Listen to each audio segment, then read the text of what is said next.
Welcome to the World of Art TV. I'm Judy Mario, your host. And I'm Ruthie Muller, your co-host. And today we've got an exciting show for you. We have a guest by the name of Germaine, and Vital is absolutely amazing. His story and his whole being just radiates this, I don't know, I don't even know what to call it. I need you to help me with the word. It's kind of like you said a while ago, his life is art. He is art.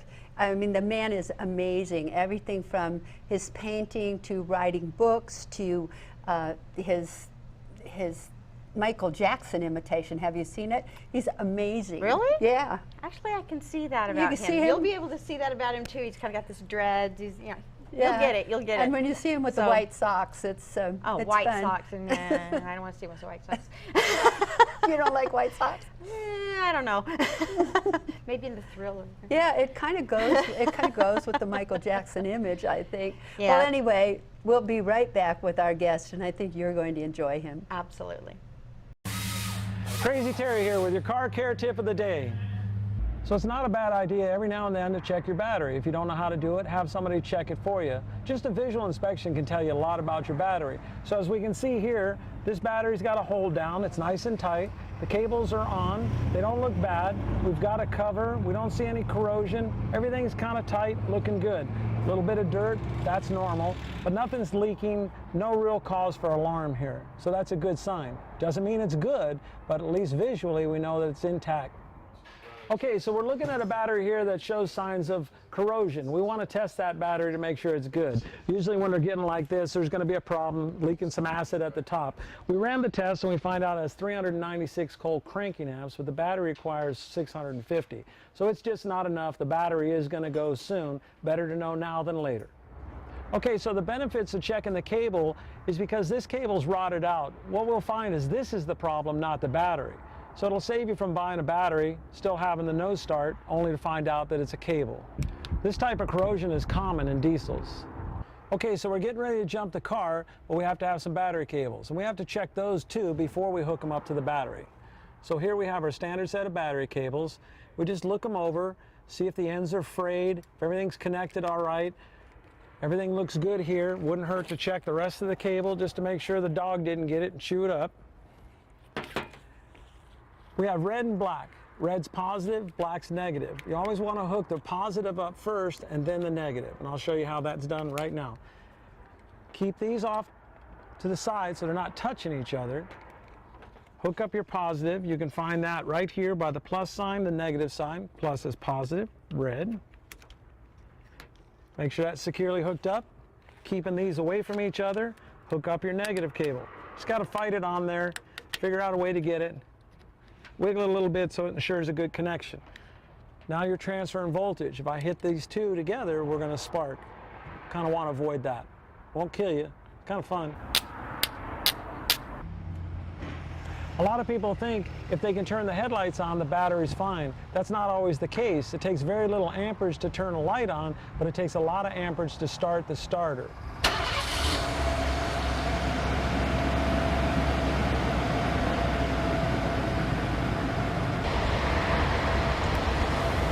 I recommend checking the charging system every oil change. At Sun Valley Automotive, there's never a charge for that. This is Crazy Terry with your car care tip of the day. Hi, and welcome back. I'm Judy Mario, and this is my co-host Ruthie Muller, and today we have a fabulous guest, one of our favorite people in the world, Germaine. So Thank you for excited. being here. My pleasure. Thank you for having me. I love the set. Everything looks fantastic. Thank you. Well, do you like our brick wall? I do. It's green. It's green. Love it. Yeah. This is all new. We are so happy that you're here with us to share your life and your art and your experiences. So what would you say would be the most important thing that happened to you that really defines who you are today? Diving straight in. I love Yeah. that. A lot of defining moments have happened over the years. Some have been not so fun, have been very challenging. Probably the most defining was at the age of 7 being placed into the British childcare system. Oh my. Because that is a total upheaval of one's life. But as a child, children, we tend to be resilient. We don't really understand what's going on, so you just continue with life. And so sometimes as an adult, I have to try and tap back into that resource as the child who just adapts and continues. Right. But that was a very defining moment. Now, does sometimes that childhood come back to haunt you? Yes, it does on a regular basis. So the only thing I can try and compare it to in adult life, I don't have children, I haven't lost a child, but I would imagine as a parent, if you lose a child, life continues, but there is always something missing. Right. And it's Right. with you all the time. There are days where you can put it off to the side and continue with life, and then there are days, for whatever reason, it just comes back and dominates your thoughts. So the traumas of childhood, being in childcare, living in an institution where statistics have predicted I'd be dead or in jail by the age of 18 due to gang-related violence, drug overdose and things like that. So there are times throughout the day, the week, the month, the year where it just creeps in, and it's incredibly painful, incredibly challenging. But life is a challenge and you have a choice. So do you think that your creativity, I mean, I know that there's a lot of people out there with maybe not so inspiring stories that take their lives in not so inspiring places, and yet there's also the Vitals of the world that have these challenging upbringings, and yet your creativity and your way of moving through the world has been more uplifting. Yeah. Is there anything in particular that you could say put you in that spot, that took you there? It's another really good question, because sometimes we make choices that aren't thought through, that aren't calculated. It's just an instinctual reaction. This is what I need to do. Sometimes the universe, God, Allah, whatever your belief system is, will give you signs to take that course or that journey. But then ultimately, I like to believe that it all comes from our intuition. Right. And so some of the choices to become an artist weren't necessarily planned. As a kid, it was a healthy escape. I found ways, at the time I used sport. So again, going back to choices, you have a choice where you can do something that is going to build a better future, productive habits, or you can be destructive, getting into crime, gangs. I found more salvation in sports and in creativity. Right.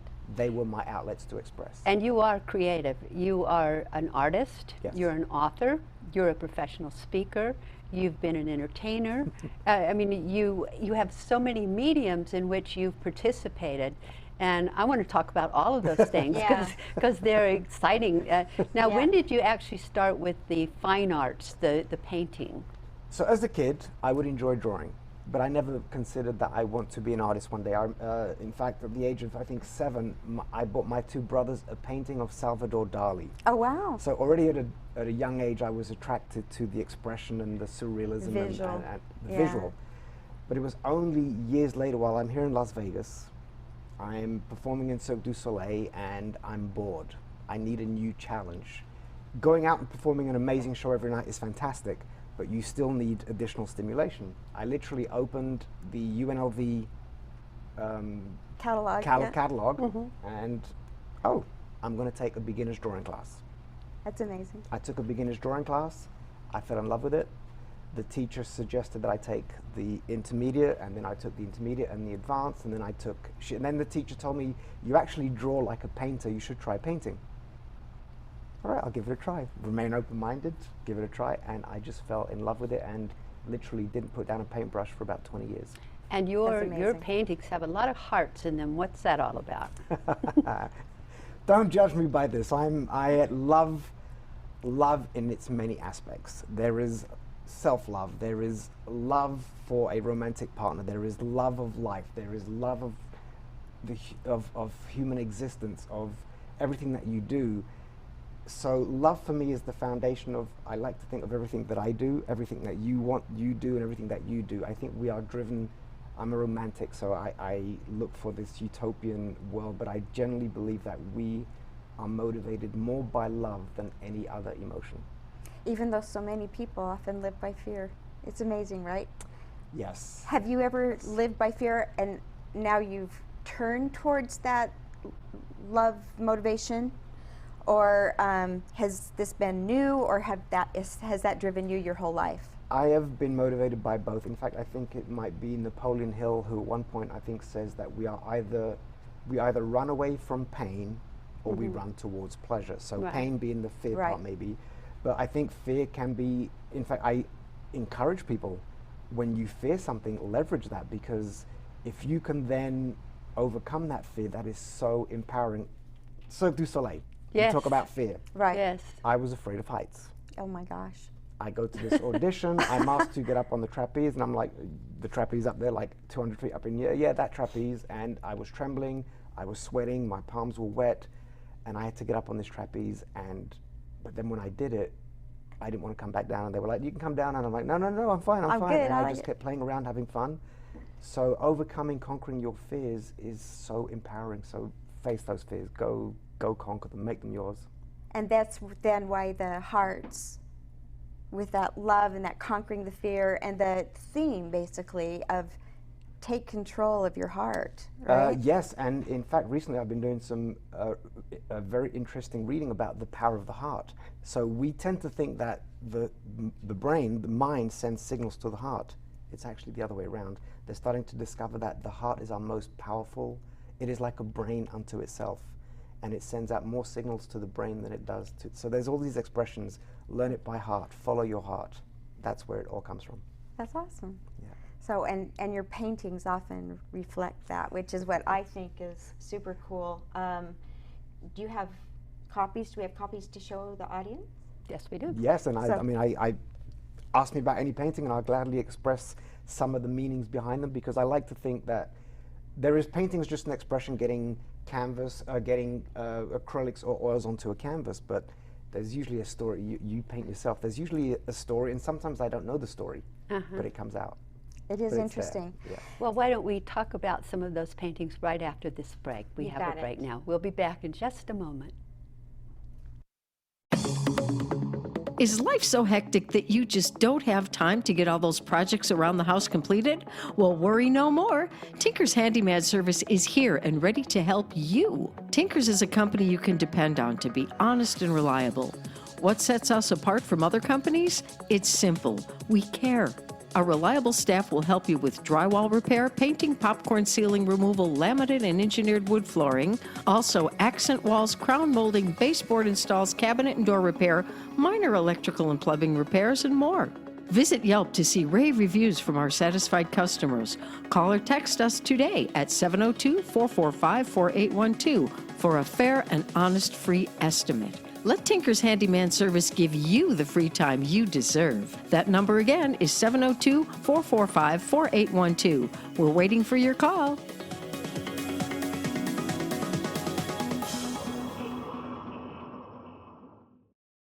Seize the moment. Welcome back. We are here with Germaine, who is, as I keep saying, one of our favorite people, but I guess one day he'll realize he is one of our favorite people. I think you might know. Yeah, Maybe. and Thank you. Vital is a fabulous artist, and we were just talking about your paintings with the heart theme, because you do a lot of things with the heart in them, and we have one of those paintings that we want to look at. What do you call that particular painting? I believe it's the one with there's a lady, Woman? there's Yes. a woman, and it's, I believe that one is called, and that's not always easy to remember the names because I've painted so many paintings, and I think it's either Femme Fatale, I would think that would be the right name something like for that, it, yeah. yes. And femme is basically woman, lady in French, so I leverage my French, my Belgian background. But that painting it is about love in a romantic sense, but when I went through my phase of painting ladies or women, here we are sitting in Vegas, and it wasn't about capturing the sexuality of the woman. There's enough of that in Vegas. It was about capturing the power, the strength, the dignity, the patience, understanding, the nurturing, all the elements that a woman brings to life. That was me trying to capture that, and the love that I have for that. And even though my mother was not as present in my life as I would like her to have been, the influence that she had on me was so significant that I honor the woman as Not just a showgirl. not just, thank you. Yes. Not Yes, just exactly. a showgirl. Yes. Yeah. So, and that's interesting because so many people in Vegas are coming to Vegas. That is kind of what they see the women in Vegas as. Yes. And yet you've done women the honor Yes. of showing that we're much more than just legs and feathers. Now, having said that, there is nothing wrong with being just legs and, And feathers. This is just me choosing to honor the woman on all the levels, the physical, the spiritual, the emotional, the sentimentality, the strength, so it's everything, feathers or not. Sequins, That's great. yeah. You know, you can always wear a feather. Yeah. I have some feathers. I have a feather too. We also have one of your pictures which shows a lot about music, and I noticed that you do that as well. Sometimes there's musical notes in your paintings. Sometimes there's hearts and musical Yes. notes. Yeah. So this one, it's got a top hat, and it's tell us about this one. That is one of the few self-portraits that I've maybe done 2 or 3 self-portraits. Technically, you could call a self-portrait an old-fashioned selfie. Yeah, Mm-hmm. true. True. Except that you're missing the hairdo in the painting. Well, I actually, for a while, I shaved my head for a while. Oh, you did? Wow, so that for, was for many accurate. years. At the time, I was bald at that time. Music, for me, as an artist, I have painted, I write, like you said, I've danced, I've been an actor, and I've been in Cirque du Soleil as an acrobat. All different art forms. Right. I personally find music to be the most powerful of all the art forms and means of expression. It's been a huge component of my life. Other than sports, there were times when I did need to escape, and music was always my saving grace. Go-to. It can evoke the most powerful of memories. It can take us to beautiful lands where we have hope, and it can also evoke tears. Choose your medicine.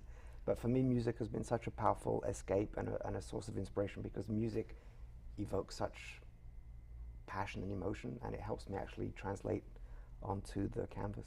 Yeah. I find that with your paintings, I can feel the passion and the emotion in your paintings.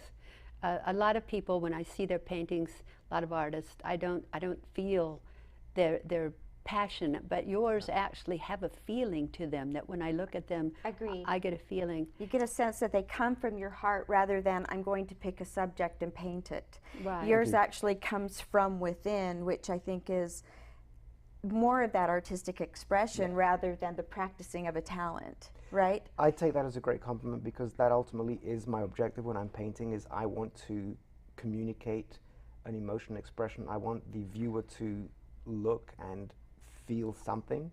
They don't have to feel what I'm feeling, but I want them to feel something, to create their own story, to trigger off their imagination. And when I first began painting, I focused on technique, because we all Of course, do. yeah. And then I realized that by trying to be too accurate, I couldn't get all these emotions out, and then I started to become a lot more free, and then now I'm sort of this abstract impressionist, but it's all about what I'm feeling here Inside. is on that canvas. And coming out. That's amazing. I like look at the 3 city paintings that we have, and they're where they've got some commonalities.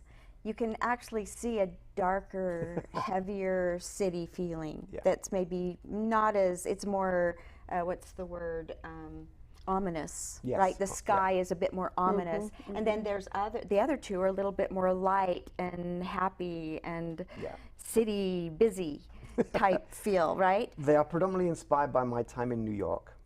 So New York, in the beginning of the interview, you asked me about defining moments. Yes. Moving to New York was another huge defining moment. I'd left Belgium, my security, my job, everything that I knew, and I just got on a plane and came to New York.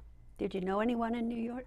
I knew a couple of dance teachers who at the time had taught in Belgium, but considering the size of New York, knowing 2 people is Not much. not much. Yeah. So I didn't really have a plan. The plan was just simply go to New York and figure it out. But when I arrived in New York, it was this overwhelming feeling. I remember getting off the plane, driving into Manhattan, seeing the lights in the distance, thinking to myself, I could feel it. I'm meant to be here at this time in my life, and everything just felt right, and it was tough as hell. I lived in a rat-infested studio. In Spanish Harlem, there were drug addicts outside. It didn't matter. You were there. I was living my moment, pursuing my goals, getting one step closer. I could smell it. And so New York is such a watershed moment in my life. And I encourage people, when you feel something that you have to do, commit. Go out and give everything that you have, because if it's your calling, you've got to honor that. What would you tell people who feel like they're not living their right life? I've just heard this expression lately. Well, this is the thing. We all have to live the life according to how we want to live it. But what does happen is when you do find a sense of purpose, when you do find something that is important to you enough to compel you to take action, you're blessed. If you haven't found it yet, start becoming very aware and try to tune into what is your calling. Why are you here? Yeah. To time with art, there's a beautiful quote by Pablo Picasso that I love, and he says that the meaning of life is to find your gift. The purpose of life is to give it away. Oh, that's awesome. Ooh, I love that. Love it. So if you can find your gift and you share that with the world, you only not elevate your worth, you feel great about yourself, but you are making the world a better place. One of the things that I am so inspired by you in terms of your recent work is the work that you're doing with children. Yes. And as a former teacher, it just touches my heart to have you out there sharing these great stories and how you've come through the world in a way that maybe these kids can also learn and find that creative path. Tell us a little bit more about what you're doing. So again, in terms of leveraging our own stories, my childhood was very, very challenging. Not only did I grow up in childcare, my mother was unfortunately alcoholic, my father was sexually abusive. I shouldn't be here where I am today. There were a couple of people in my life, adults, teachers, who gave me hope. They inspired me, they made me believe, they changed my life. One or two people, that's all it took. And if it wasn't for those two people or those 3 or 4 people, I might be in jail. And I felt this calling to pay it forward, so to speak. And the further I got along in my journey as a speaker and as a writer, in the beginning, I will be blatantly honest, it was a little bit of ego. Yeah, let me write this book, let me do this. And then more and more it became about, well, now I can use my platform to empower other people. And who do I want to empower more than anybody else? I love working for organizations and Fortune 100 companies, but deep down inside, I want to change or inspire kids to live their dreams. That's really my ultimate why. And that's amazing. And that's where you feel the most sense of I'm where I'm supposed to be at this point in your life? Yes. That's now, great. let me say this though, I find kids more challenging to inspire Absolutely. than adults. But the fact that there's the challenge means the reward is even bigger. Is even greater. Yeah. Yeah. Well, even though that's a huge challenge, I know you've also got the challenge of finishing your next book. Is it done? I'm like maybe 2 chapters away. I'm literally finalizing the last couple of chapters. I just reached out to my editor, like, can I get a couple of days delay? There's a balance in life. Sometimes you have to, you set deadlines and commitments, and I try to honor those deadlines, but there are times when you just have to know that I just need a little bit more time. I get it. And so I took that liberty to reach out to the editor and just say, I'm almost done, but it just needs that little bit of extra polish. That's awesome. So talk about it. And speaking of time, Yeah. we need to take another quick break. All right. Sounds Okay, and we'll be right back.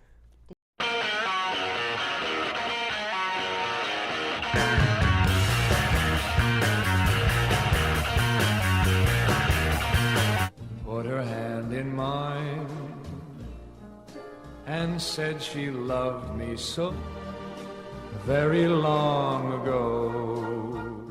Hey, how's it going? You can just throw your name up on the list and we'll get right to you. Yeah, thanks, dude. Thanks for coming in. Let me just clean this spot up and then we'll get right to you. You can hop on up if you're ready. Welcome to the shop. You need a shave too, though, right? I don't know if I would accept a shave from somebody who's unshaven. I look like a child when I have a clean-shaven face. No, I wouldn't want a child cutting my hair. And I'd also need to know that the blades have been sanitized thoroughly. I can guarantee you that the barbicide is 100% authentic and these are sanitized tools I'm using. Well, what is the... Have you ever gotten a straight razor shave? Is there any other kind?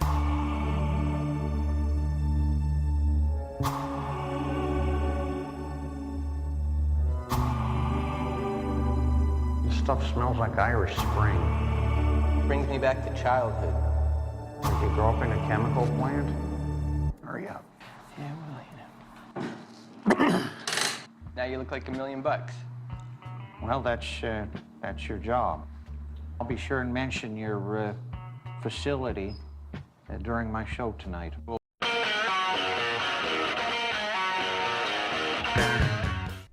Welcome back to the world of art.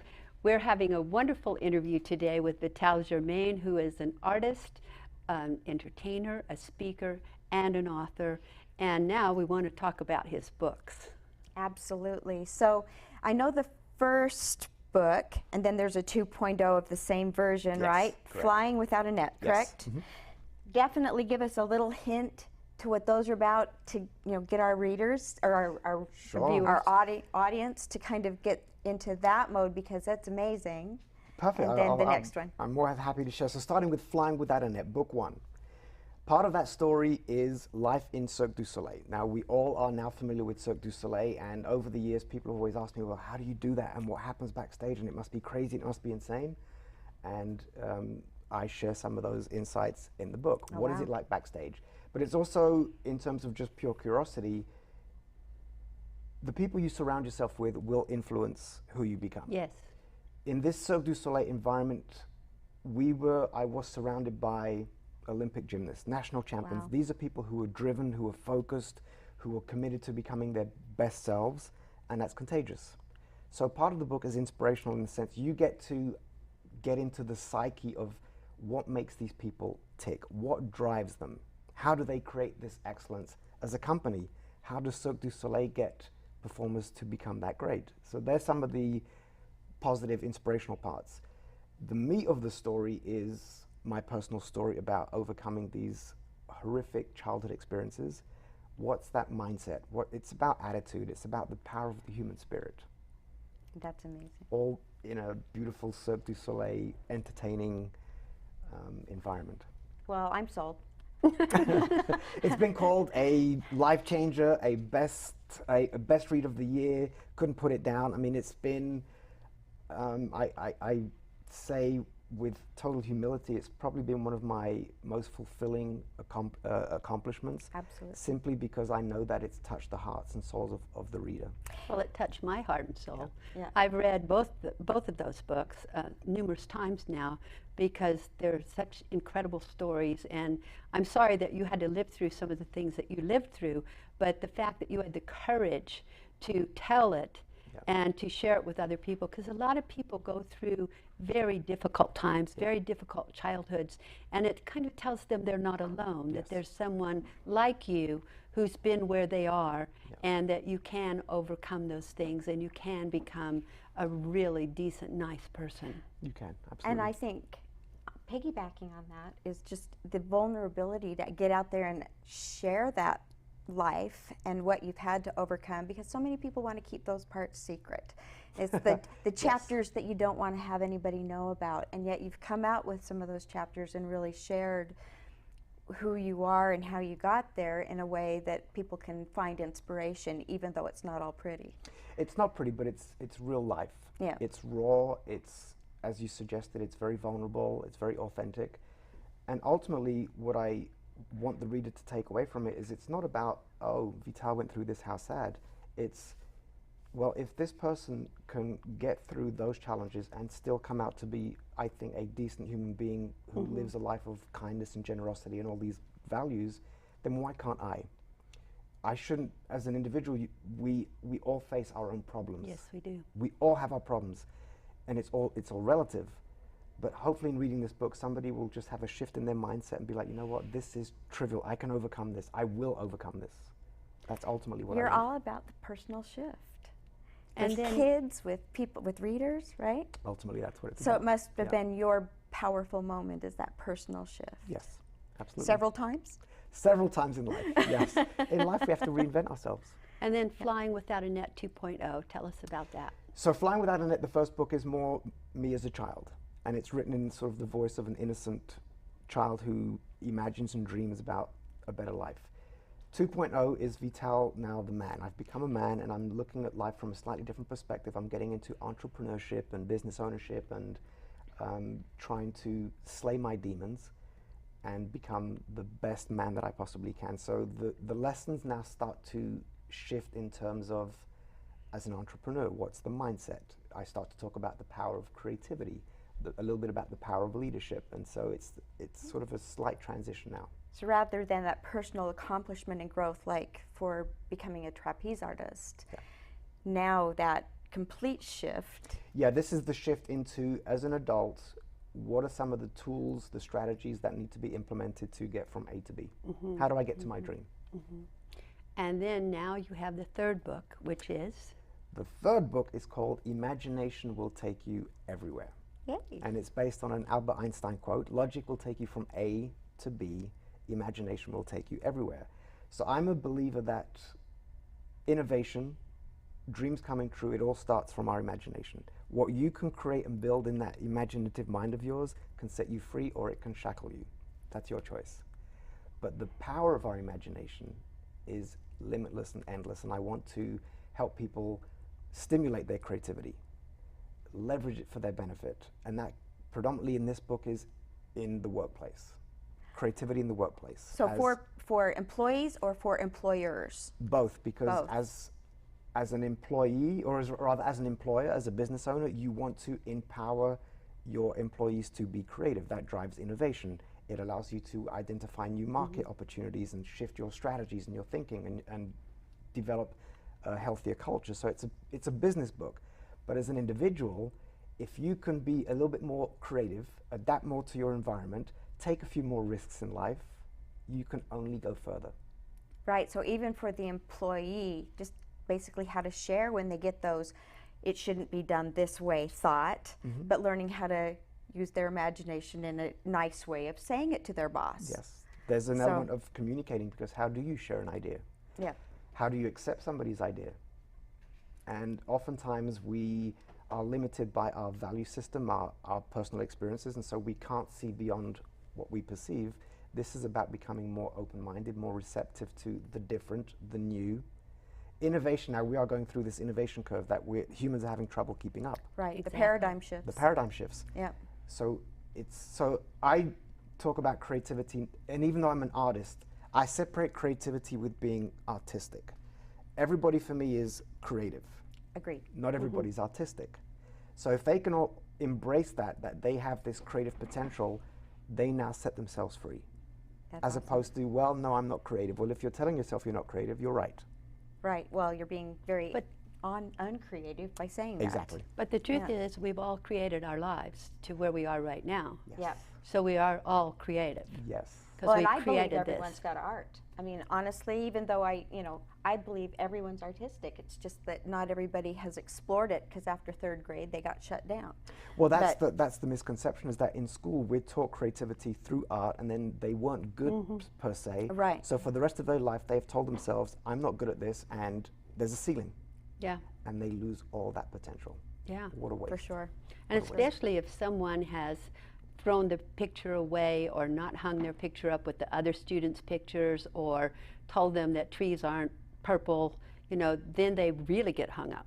Yes. Yeah. But all those programming, we're told you can't do this. I think there's a statistic that children hear, on average, something like 300 to 400 no's or negative statements a day. Amazing. A day. That translates into, as adults, we've been programmed, you can't do this, you shouldn't do that.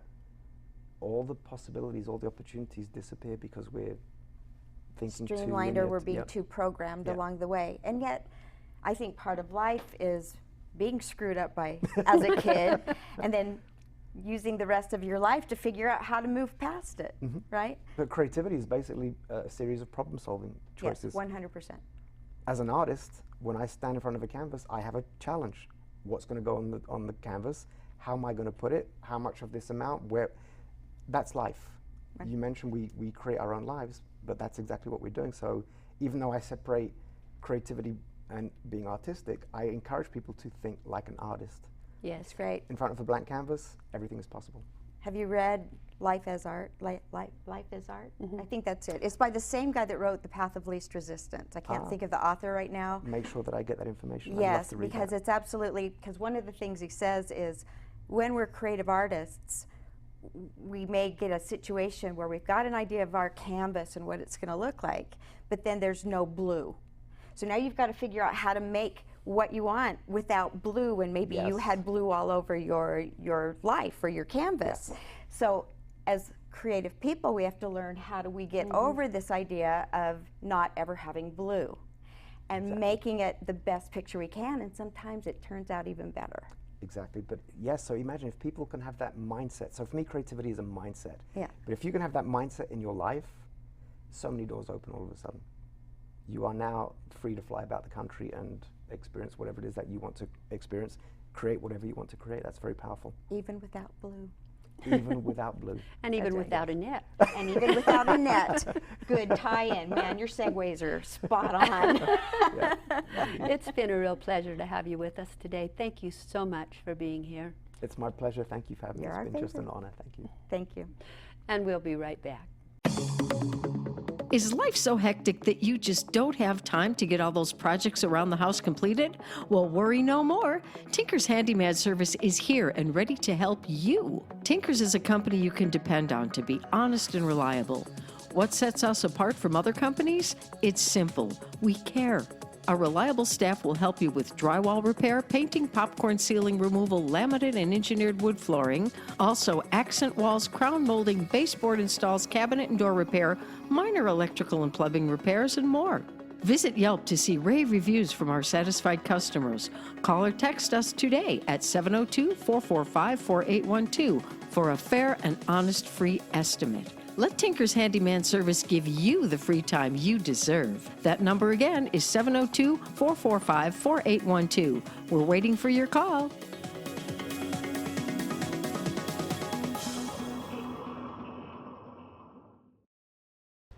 Welcome back. Well, this was a fun show today. I always love having Vital on. Always. He's just one of my favorites. Just his whole energy is so cool, and he's just a good guy. Well, you know? he's real. He's real, and he's vulnerable, and at the same time, he's got presence. You Yes, know, he really yes. does. You know when he's in the room. Yes, you do. That's for sure. And he's small. You know. I mean, his stature is small. Well, everybody's small. I but mean, he's like a giant. I know. You mean everybody's small compared to me? Is that what you're saying? I'm not Just used to because I'm marrying. 6 feet tall with my shoes on? Well, you know, you and I next to each other. It's like- That's why I get you a stool. feel vertically so you can challenged. stand on it. Yeah. Well, anyway, it was a great show. Yes, and thank you for absolutely. being here too. Thank you, and I'm excited that we're gonna maybe talk to him again sometime when his book comes out, right? Yes, right? yes. And Okay. I really appreciated the beautiful way you showed us how to fix something once we make a total screw up with it. Well, and that's I was inspired by Vital, and you know, fixing your life. Yes. So you know, fix your shirt, fix your life, whatever it is. Let's fix That'd it. be a good book title. Yeah. Maybe I'll see if he'll collaborate with me. That could be good. Yeah. Thank you so much for being with us, and we'll be back very soon.